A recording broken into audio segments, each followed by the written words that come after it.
Welcome back to One Piece Explained. Chapter 1109 puts a slight hold on Vegapunk's big revelation to the world, but it does make up for it with a ton of new plot developments and the start of a fascinating new cover story. So in this breakdown, I'll be going into what it means that Onigashima is now underwater, the interesting relevance of hemispheric daylight in the world of One Piece, and of course, the potential arrival of all 5 elders on Egghead, and much more.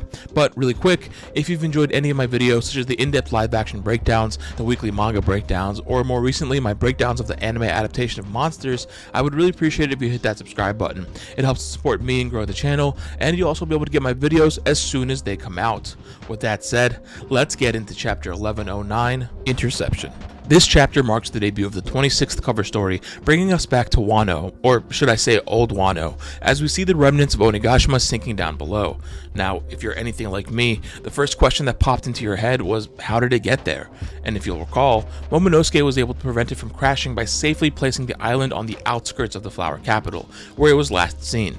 So for Onigashima to have sunk down to the remains of Old Wano, someone or something must have moved it from the fresh water surrounding Wano.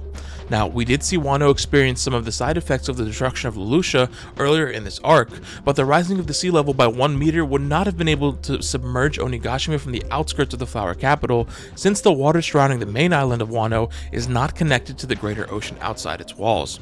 As such, it seems to me that this may have been the work of Momonosuke himself, having no longer deemed the island of Onigashima as necessary for Wano. So, what does this mean? Well, we could very well be seeing the start of a Wano-centric cover story that fills us in on what happened after the Straw Hats left. While we saw many of the Beast Pirates in Udon a week or so after the raid on Onigashima, there are still some unaccounted for pirates, such as the Tobiropo, who were mostly defeated inside Onigashima, and even Big Mom and Kaido, who were sent down below the ground. It's been speculated that the 2 emperors were actually flung into the skies above Wano from the volcanic eruption that occurred right after their defeat, since both of them fell into the magma chamber below, but there could be some chance that the 2 of them are still within Wano's territory. It seemed very intentional to have them placed so close to where Pluton was said to be, and now putting Onigashima there as well is even more interesting. While on the topic, I have long been wondering if we would see the birth of a new Sky Island above Wano, and this cover story could potentially include that. Back during the Skypiea arc, we learned that sea clouds and island clouds are created with pyrobloin, when keratin particles are thrown into the sky from volcanic activity, causing the pyrobloin to absorb moisture and condense. Now, pyrobloin is found in sea prism stone, which originates from Wano, making me think there may have been a high enough concentration of it thrown into the air from the volcanic eruption upon Kaido's defeat. There's also some chance that we may get to see Blackbeard arrive in Wano in this cover story. The last few cover stories have ended up including events that played right into the main story, with the saga of the self-proclaimed Straw Hat Grand Fleet showing us Sai and the Tontadas post-Dressrosa whereabouts in that cover story, while we saw them present in the Reverie, and more recently with us learning about Kuzan and Augur's kidnapping of Pudding on the cover of the very chapter where we would see Pudding held hostage by the Blackbeard pirates. As such, we may get to see Blackbeard make use of the information Caribou had been wanting to report back to him about Pluton's location by raiding Wano. Pizarro's island fruit seems perfect to be able to open Wano's borders and unleash the ancient weapon. Now, there are a ton of possibilities at play here, so we'll just have to wait and see. So with that said, let's get into the rest of the chapter. We pick back up where we left off last week with VEGAPUNK'S broadcast, and we get a confirmation here that this was a pre-recorded message made prior to the events of Egghead. Vegapunk and Shaka consider the best way to relay this message before finally deciding on allowing the world a 10-minute window to set up any video transponder snails that they may have in order to best view the message. Now, one thing of note that I particularly enjoyed was Vegapunk mentioning how news tends to spread around the world by the very next day of the event. We've seen this throughout the series, with the most recent instance being the newspaper detailing the rescue of Kobe, the disappearance of Garp, and the Straw Hats' first day on Egghead, which came out earlier in the present day, with all of those events occurring on the prior day. Much like how we were speculating in the last breakdown, Vegapunk has hijacked transponder snails all over the world, doing so by using the Marines' communication channels. This is a really great move of using the Marines' own infrastructure against them, and it reminds me a bit of earlier in this arc when Sentomaru was unable to get updates on the situation outside because of the Marines looping their communications, though this time, it's Vegapunk taking advantage of that system and preventing the Marines from using their comms. While in the last breakdown we were wondering if Saturn was being overtaken by his own abilities, it seems here that he still has some capacity for conscious thought, as he is shown wondering what Vegapunk is up to with this broadcast. Not only that, it seems Saturn and the rest of the 5 elders are able to communicate through some sort of telepathy, as we saw one of them ask about Vegapunk's status, to which Saturn confirms his death. This is evidenced by the speech balloons being different from regular speech here or other communication via transponder snail, and we see it come up again across this chapter. This is very reminiscent of how Luffy and Momonosuke were able to communicate using the voice of all things back on Wano. So I have to wonder if the elders have access to that mysterious ability as well. At the same time, there have been theories about the elders all being linked together in some form, with speculation that they are all either spawns of Emu or perhaps some sort of clones, so this hive mind telepathy could play into that idea as well. Before moving on, I'd like to draw some attention to this giant warrior pirate attacking the Marines. It's been difficult to link some of the members we saw in the recent chapters to any of the giant warrior pirates that we saw across the series, but this one in particular seems to resemble one of the crewmates that we saw during the flashback on Little Garden. Though his hair has grown out a bit over 100 years, his helmet and expression is identical, and he still has his long black sleeves underneath his tunic. And while we're on the topic, the smiling giant that carried Frankie, Atlas, Bonnie, and Kumo away in the last chapter could be this other giant from that flashback with the similar design on the chainmail armor and the sword strapped around the back. We then go all around the world and see reactions to Vegapunk across the seas in what might be my personal favorite part of this chapter, as there are so many cool little textures here. Starting with Dressrosa in the New World, where we find Rebecca and Kyros, who have resumed their sword training, alongside the Dressrosa military captain Tank Lepanto, and the Tontada pirates, being led by Leo and alongside Kabu. We had learned that Leo managed to escape after he and Sai attacked St. Charlos during the Reverie, so it's good to see him back at Dressrosa without issue. We'd seen Dressrosa with video transponder snail capabilities as far back as 10 years ago when Doflamingo attacked. Now moving over to the East Blue, we revisit Windmill Village and find Whoopslap informing us that they don't have the funds to maintain a video transponder snail, and I really appreciated this little detail as it helps to flesh out the technology disparity across the world. We skip over to Water 7 in Paradise and find Iceberg being woken up by his new secretary, who we now learn is named Alice, and atop her head is his pet mouse Tyrannosaurus. This is pretty cool, as we first saw Alice 16 years ago during the Where Are They Now cover series during the Thriller Bark arc when Iceberg was holding interviews for the secretary position that opened up after Clefo was revealed to be an undercover CP9 agent. We would then learn that she had gotten the job during the Decks of the World cover story during the Fishman Island arc, and after all this time, we finally get her name. Also of note, it's nighttime at Water 7 right now, which I'll talk more about in just a bit. We then cut to the World Economic Journal headquarters ship, flying somewhere on the Grand Line, where we find Morgans, Wapol, and Vivi listening in to the broadcast.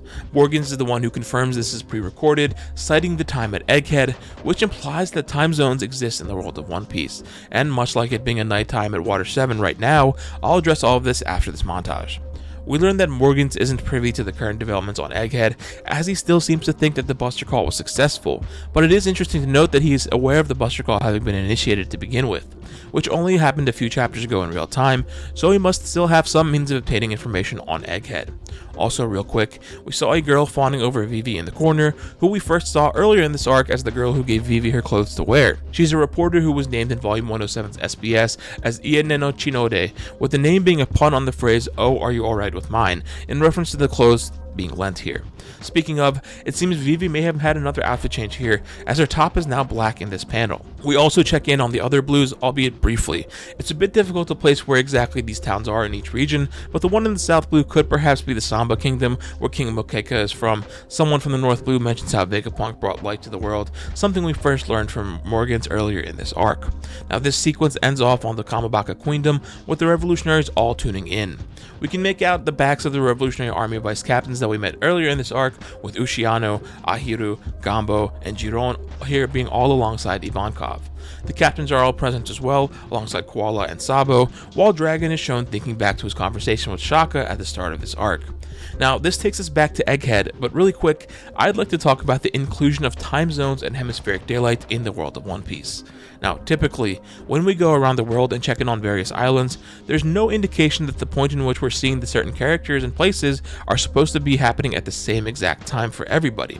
For example, Oda often depicts characters reacting to the Straw Hats' bounties during the daytime. So if all of these reactions were supposed to be taking place at the same exact time, some of them surely should be at night, since only half of the planet experiences sunlight at any given moment.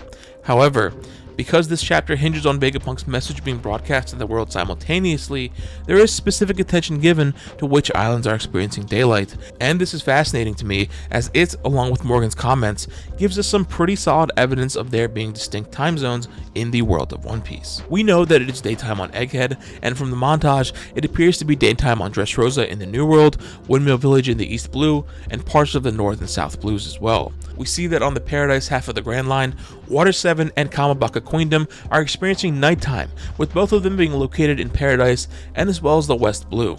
Not only that, Mary Joie is also experiencing nighttime, and this does kind of add up as both Water 7 and Kamabaka Queendom are also not too far from the Red Line.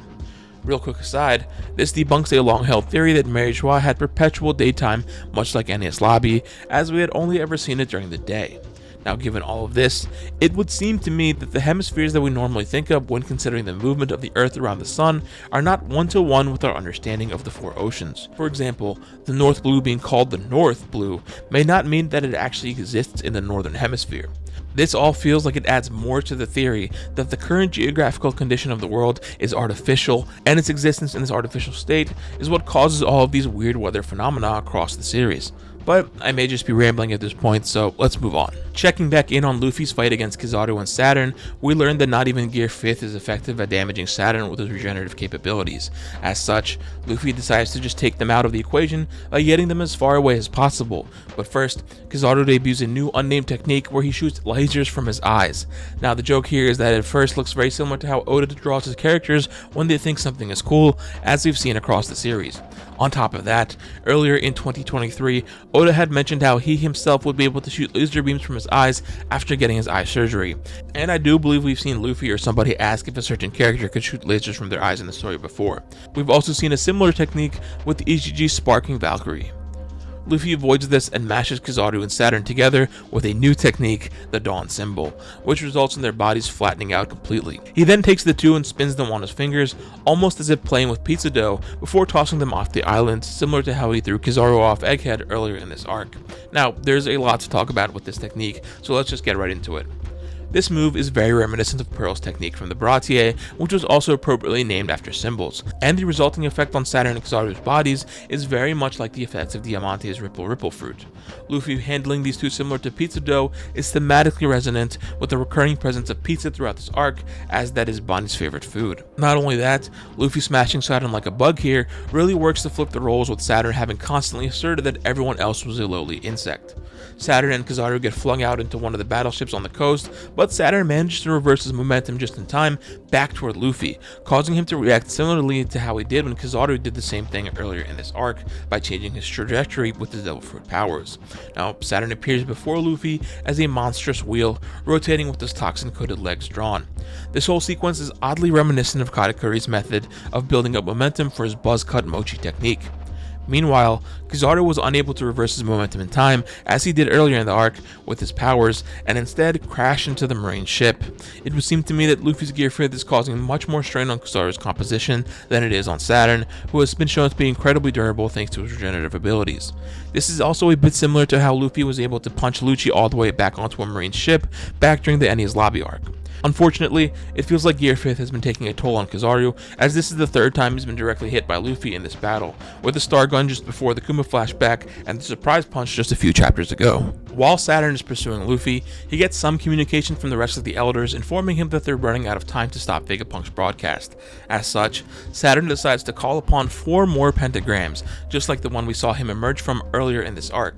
Now, if you're interested in my full thoughts on the pentagrams, I have a really good discussion about them in my chapter 1094 breakdown. I highly recommend you check that out. So, while it is possible for Saturn to be summoning anyone or anything here, given the context, the most likely candidate seems to be the rest of the 5 Elders, which would mean a huge step forward for the story at large, as many fans believe that we wouldn't see them in action until future arcs. We only recently learned about their silhouetted Devil Fruit powers from earlier in this arc, so to potentially see them in full just a bit later is pretty crazy. And at this point, who knows what it means exactly for the trajectory of the story. As much as I've tried to avoid it, it really does feel like we're in the final stretch here, both in terms of this arc and the manga as a whole. As far as we know, Saturn's presence here was already unprecedented for the world of One Piece, and adding the rest of the Elders to the equation is mind-boggling. The Egghead arc continues to escalate the stakes with each chapter, and I can't wait to see where it goes after this break week. The Elders going to this length to stop Vegapunk's message should speak volumes on what it is that they're trying to hide from the world. Personally, I feel like we're going to see some of that message, but it wouldn't surprise me if the Elders do end up cutting it off just before a huge reveal, much like we saw back in Ohara. Now, while the Elders simply believe the message must be broadcasting from the Labo phase, there is a fun theory where the source is actually somewhere else. Perhaps Shaka actually entrusted the capabilities to send this message with Dragon during their conversation earlier in this arc. After all, he was aware of their impending doom. This could help to explain why Dragon has been so stagnant here, almost as if simply waiting for something to happen. Either way, I'm sure we'll find out more soon. If you made it this far into the video, thank you so much for watching. Subscribing to the channel and liking the video goes a long way in supporting me and helping the channel grow. Thank you so much for your time, stay safe, and I hope to see you in the next one.